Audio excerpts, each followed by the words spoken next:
Mostró en ambos equipos, aún en el oro y aún en el barro, que es un juego colectivo y es un juego de equipo. ¿Por qué digo esto? Porque el Paris Saint-Germain sale campeón cuando los supercracks se van a un lado, ¿no? Mbappé, Neymar, Messi. Y el técnico Luis Enrique se ve obligado a hacer un colectivo más sólido. No estoy diciendo con esto que el supercrack no sirve. No, pero a veces los mejores siempre son los que mejor juegan juntos. Claro. No los que mejor juegan. Los que mejor juegan juntos. Y bueno, en el Paris Saint-Germain los que mejor jugaban juntos no se daba para esto. Luis Enrique me acuerdo que decía cuando se fue Mbappé, dijo, bueno, ahora voy a controlar todas las zonas del campo. Porque con un talento como Mbappé le tengo que dar plena libertad. Claro, esa parte es de él. Y en esa plena libertad yo no la controlo. Claro. Y eso a mí como técnico no me gusta mucho. Ahora sí me gusta más, decía Luis Enrique. Obvio que Dembélé, Kvaratskhelia, el Desiré Doué de 19 años, otros jugadoras, obvio que son cracks. Obvio que no, ¿cómo voy a decir no tiene cracks? Sí. Obvio que los tiene, obvio que tiene oro ese club.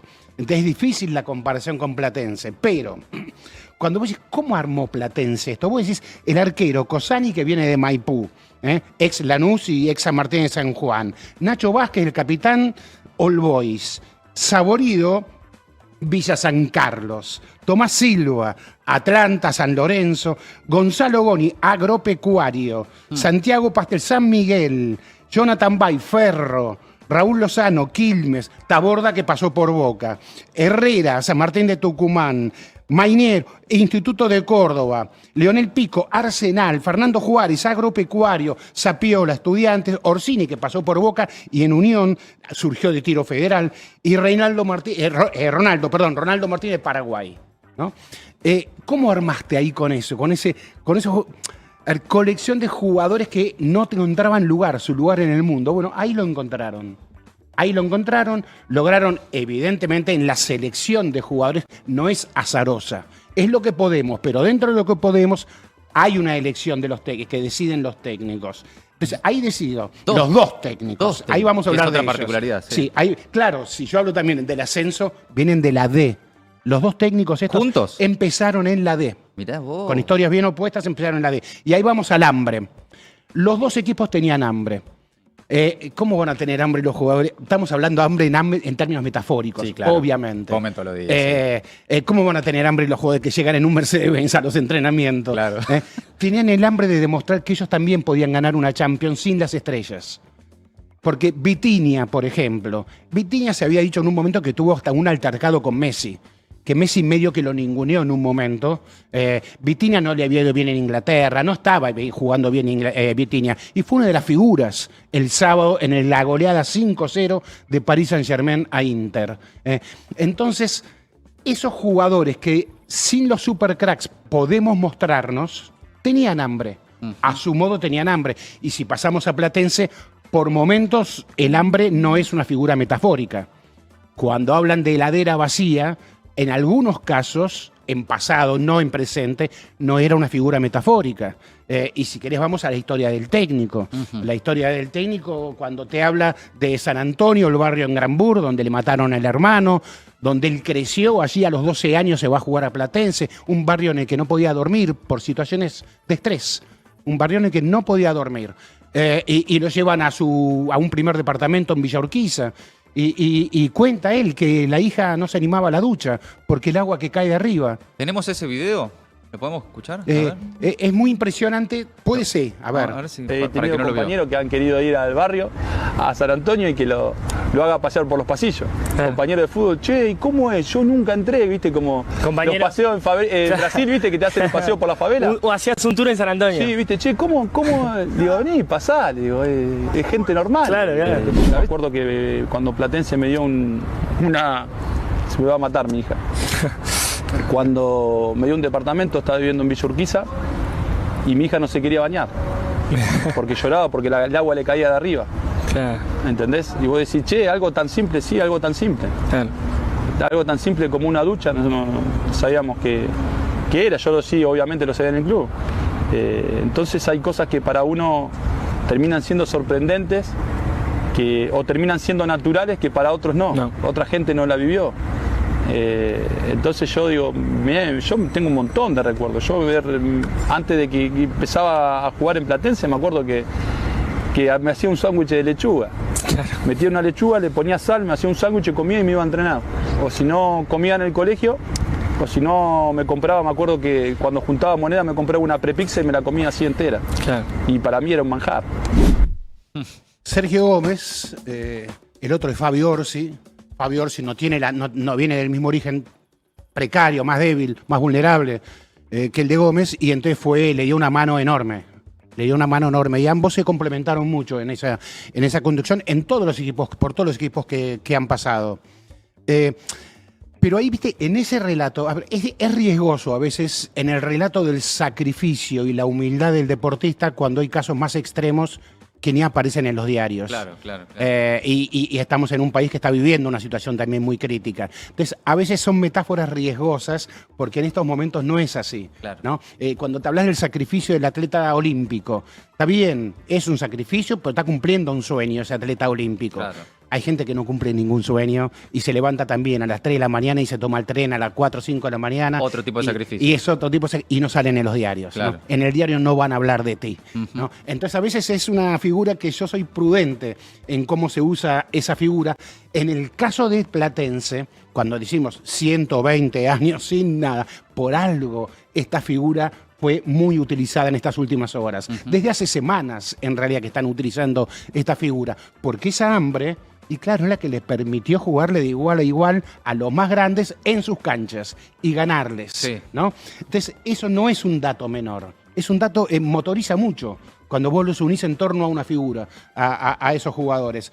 Y después, otro punto que quiero tirar. Acá no tenemos hinchas visitantes por la violencia, ¿no? Desde hace ya más de 10 años. Santiago del Estero fue una fiesta. Y había público de los dos. Fue una fiesta, había público de los dos. La previa fue extraordinaria. Sí. La caravana, Platense, la gente de Huracán me decía, el éxodo huracanense más grande de la historia, me decían. Sí. En caravana todos a Santiago del Estero. Claro, el dolor es inevitable, porque aparte es una segunda final en muy poco tiempo que pierde Huracán. Y que no se le da. Que no se le da. Desde el 73 que no se le da. Exacto. Claro. Pero, vamos a ser justos también, Platense son 120 años. O sea, si hay un dolor, y bueno, el de Platense lleva 120 años. Claro. Huracán en el 73 ganó, y además tiene copas Huracán en el medio también. Claro. Lo de Platense 120 años. O sea, es que claro. Platense está, me contaba Alejandro y además, Fabri. Perdón, 120 años de ningún título, de nada, sin embargo... cierta relevancia también en la conversación del fútbol nacional. ¿Sí? Es un club del que se habla, tal vez por memoria emotiva. 120 años es mucho, es mucha vida. Por lo que fue, qué sé yo, Platense en otras épocas. Sí, mucha vida. Ferro. La mayor parte de ella en primera parte. Claro. La mayor parte de ella en primera división, esa 22 años que anduvo en el ascenso. Pero 120 años no es casi nada eso. Claro. Y aparte tenés que... Platense implica mucho en términos barriales acá en Buenos Aires. La identidad del barrio es muy fuerte. Muy fuerte esa identidad del barrio. Claro. Pero lo que te quería decir era... Hubo fiesta en la previa, el dolor del hincha de Huracán post derrota, ¿cómo no entenderlo? Obvio, pero fue una fiesta, toda la previa fue una fiesta. Saavedra, Vicente López, Núñez, también la fiesta siguió, ¿no? Pero mira vos, allá en Múnich, el partido, la final fue todo, pipí cucú todo. La final de la Champions. Sí, pero viste lo que pasó en París. No, tremendo, lo de París fue impresionante. ¿Viste? Tremendo. O sea, hay algo que el fútbol permite expresar para bien y para mal, todo. Desata. Algo que desata el fútbol allí. Porque esa hinchada... Para el que no sabe, por casualidad se lo perdió. Cientos de detenidos, saqueos, autos dañados, comercios, 2 muertos. 2 muertos. Y hoy un ministro del Interior puesto en jaque porque él dijo son bárbaros. Entonces dice, no use el término bárbaros. Estamos en momentos delicados del mundo para decir que hay ciudadanos que son bárbaros. En todo caso, cometen delitos y deben ser juzgados por esos delitos. Pero no diga bárbaros. Sobre todo a ciudadanos que la mayoría de ellos vienen de la periferia parisina, que se llama la banlieue, le dicen, ¿no?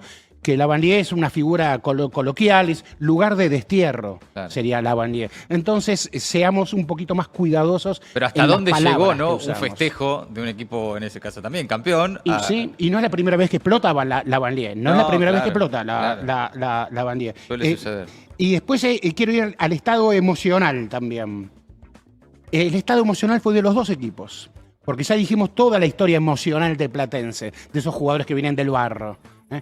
Y vos fíjate todo lo emocional que hubo en la historia de Paris Saint-Germain a partir de la hija de Luis Enrique, muerta a los 9 años por un cáncer de huesos. Sí. Tan emocional que Luis Enrique evidentemente lo ha procesado de una manera muy fuerte, que lo ha convertido en vitalidad pura. Porque el discurso que tiene sobre ella, ella está, yo la siento presente. Ok, mi hija sigue, yo la siento presente a mi hija. Y la hinchada del Paris Saint-Germain que le dedica un trapo allí gigante a la hija de Luis Enrique, ¿no? Hay algo emocional. Porque, perdón, cuando Luis Enrique sale campeón de la Champions con Barcelona, estaba con su hija en el campo de juego y levantando la copa. Levantando la copa y planta la bandera del Barcelona. Y ahí los hinchas del PSG le hacen una similar con la bandera del PSG. Con la del PSG.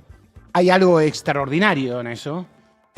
Y todo un equipo unido con su técnico, vimos cómo lo abrazaron, cómo era ese festejo con el técnico, todo un equipo comprometido en esa figura de su técnico también. Me pareció muy, muy, muy extraordinaria esa parte. Y después quiero ir a la parte emocional y quiero ir también hay algo de futbolero. Fíjate que hay una frase de Luis Enrique, entre los tantos videos que se viralizaron, hay uno extraordinario. Luis Enrique dice que al jugador no hay que darle demasiada sobreinformación. Estamos hablando de Paris Saint-Germain, de Luis Enrique, uno de los técnicos hoy más cotizados del mundo, dirigió a España en el último Mundial de Qatar, y él te dice, no le des muchos mensajes al jugador. Y tiene una frase que no es de él, sino de sus asistentes, que es, si hubiese tenido tiempo, te hubiese escrito una carta más corta al jugador. Si hubiese tenido más tiempo, te escribía una carta más corta, ¿no? Son pocas instrucciones, porque yo no te quiero llenar de instrucciones porque algunas de ellas no las vas a cumplir y vas a frustrarte vos y me voy a frustrar yo. Entonces, si hubiese tenido tiempo, te habría escrito una carta más corta. A eso se refiere a no saturar de indicaciones a los jugadores. No saturar de indicaciones. Claro. El superentrenador diciéndole esto, simplifiquemos al fútbol. Y ese superentrenador, vos fíjate lo que jugó. Nosotros somos el país del potrero. Bueno, ¿cómo ganó Paris Saint-Germain su final? Tremendo el partido que hizo. Fue potrero. Sí, total. Fue potrero lo que jugaron como en el picado los tipos. Hay goles que son tiki-taka, tiki-taka, tiki-taka y entran al arco. El primer gol es de fútbol 5. Es de fútbol 5. Tac, tac, tac, solo abajo del arco, gol. Exactamente. Pareció una cosa de un entrenamiento. Entonces, desmitifiquemos 5-0, para el que no sabe, 5-0 el PSG. 5-0. Paliza. Paliza absoluta. No hubo partido en ningún momento. No hubo partido, 0 partido. Y porque perdía la pelota los 3 toques Inter. Contra el Inter de Lautaro. De Lautaro Martínez no podía hacer 3 toques seguidos, porque está bien. Ahí hay algo de la historia del fútbol, que está la historia de lo que es cómo presionás. PSG presionaba de modo extraordinario. Pero algunos equipos se quedan en la presión y luego no saben qué hacer con la pelota. No, PSG presionaba para luego mandar con la pelota. Porque viste que vos presionás, pero después dividís la pelota. ¿Y para qué te sirvió? No recuperaste. Se la quitaste, pero no recuperaste. Se la quitaste nada más. Porque la volvieron a recuperar esos a los 2 toques. Entonces, hay un toque muy de aquel Barcelona. Muy de aquel Barcelona. Que eran toques te vuelven loco, decís, pará, flaco. Sí. Yo me imagino la impotencia de estar del otro lado y decir, pegar una patada. Algo. Esa sensación de que estás jugando con uno más. Sí, tal cual. Bueno, Platense ofrecía la misma sensación de que estaba jugando con uno más contra Huracán en su 1-0. ¿Y por qué digo eso? Porque en la trinchera aparecía uno más siempre. Ok, no era el tiquitaca. En el barro no se puede tiquitaca. No hay vaya tiquitaca en el barro. Había trinchera, había combate. Es nuestro fútbol. Es la historia de nuestro fútbol. Pero Platense no juega lindo. Y los que supuestamente juegan más lindo y tienen muchísimos más millones, no le pudieron ni siquiera hacerle peligro a Platense. Y Platense hace algo muy bien, de una forma muy sencilla y que es muy difícil, que es el orden defensivo. Sí. Defiende bárbaro. Sí, ojo. A veces el orden defensivo para mí por ahí, cuando vos pones el autobús adelante del arco, Sí, y sí. Eso por ahí, y llamarle orden defensivo. No, eso a veces, es repliegue defensivo. Es repliegue. No, pero lo vi en la cancha de Racing, cómo anularon muy fácilmente a las grandes figuras de ataque que tiene Racing, con buen juego, no es repliegue, no es meter todo atrás, es buen orden defensivo, adelantados. Y un tema, vos viste que una vez que mete el 1-0, vos pensás que el partido está casi resuelto. Sí, porque parece. No le haces un gol. Parece bueno, imposible. debe ser el equipo que menos goles le hicieron en todo el torneo, ¿no? Exactamente. Es imposible no hacerlo, acercársele al arco. El arquero Cosani no tuvo casi situaciones de gol de Huracán. Y no solo con Huracán. En los partidos contra los grandes fue exactamente igual. Claro. Cosani fue solidez, figura bien, pero no tuvo situaciones extraordinarias. Cosani. Entonces eso te hace, ahí ves que no se refugian dentro de su arco. No. Porque si no el arquero está obligado. No, y defienden bien y salen bien. Defienden bien y salen bien. Defender, sacar todo de arriba, reventarla para que se vaya. Salen con pelotazo que busca un destino ese pelotazo. Claro. No es un pelotazo desordenado, desesperado. No, es un pelotazo con un destino cierto. Entonces, cada uno en lo suyo pudo haberlo hecho. Y con esto cierro ahora. Voy a lo último. El fútbol tiene ese costado rebelde permanente. Lo tiene siempre, y hay algo extraordinario de eso. Lo vimos en la hinchada del Paris Saint-Germain, ya no solo en el amor al técnico y ese gesto amoroso sobre la hija fallecida de Luis Enrique. No, había un cartel de Palestina libre en la hinchada de Paris Saint-Germain. Que la transmisión hizo todo lo posible para que no se vea, ¿no? Paren el genocidio en Gaza. ¿No? ¿Dónde dijo genocidio en Gaza? En Alemania, están en Múnich. He leído de recitales, conciertos musicales suspendidos, cancelados, porque los músicos tenían bandera también de apoyo y llegaba la policía y lo cancelaba. Mete la policía a sacarle la bandera esa. Claro, andá a sacársela. Sí. Métela, animate a mandar un policía, 10, 20, 100, se pudre todo el partido. Qué pedazo de bandera que pusieron. Es gigantesca la bandera. Como para que quede claro. Ahí hay una complicidad, creo yo, con el propio club. Recordemos que los dueños del club son cataríes. Sí. Y Qatar creo que debe ser el país que más ha apoyado económicamente a Palestina. A los palestinos en el exilio, inclusive, están muchísimos de ellos en Qatar. Entonces ahí hay algo de acuerdo entre el club e hinchada. El club soporta eso. Pero en un estadio alemán es un gran desafío. No es fácil hacer eso, y menos en una final de Champions. O sea, a mí me pareció extraordinario. ¿Y cuál fue la rebeldía que quiero citar última? Habló Gómez, el técnico de Platense, de que en su barrio precario, vulnerable de niño, San Antonio, en Granbur, y seguramente no tienen para comprar el pack para ver este partido de fútbol, ¿no? Claro. Entonces hubo una publicidad de la AFA previa al partido, entró un enmascarado a la cancha antes del saque de mitad de cancha y se llevó la pelota, y la publicidad que pretendía decir que no a la piratería, no robes la pelota, no a la piratería en el fútbol, ¿no? Era más de la televisión que está cuidando su producto, en combinación con la AFA, no a la piratería.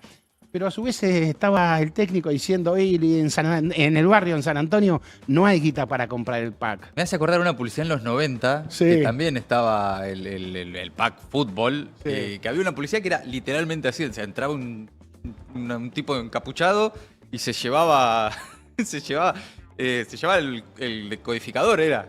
¿Te acuerdas que había un deco? Me la mostraron justo antes de entrar acá. Era como un choreo fuerte, ¿viste? En un cochecito había un bebé, claro, y mataba a un policía. Es tremendo, para no robarse los goles. Exactamente. Un montón. Parece un partido de fútbol, hermano. Exactamente. Bueno, mirá, volvió a pasar esto. Exactamente. Entonces te dicen no a la piratería, y el técnico diciendo, hoy en el barrio no lo pueden ver. Si no lo ven. Yo soy hincha de Platense, esperé 120 años. ¿Sabés cómo lo veo? En las redes le pusieron no a la piratería, no vean esto, y ponían todos los canales piratas que se podían ver. Fue un gol en contra. Claro, totalmente. Terminó siendo un gol en contra, como esos que muchas veces te hace el fútbol. Ezequiel Fernández Mur, su columna en Circo Freak, un aplauso para él, amigos y amigas. Extraordinario. Gracias a ese. Bien, nos vamos.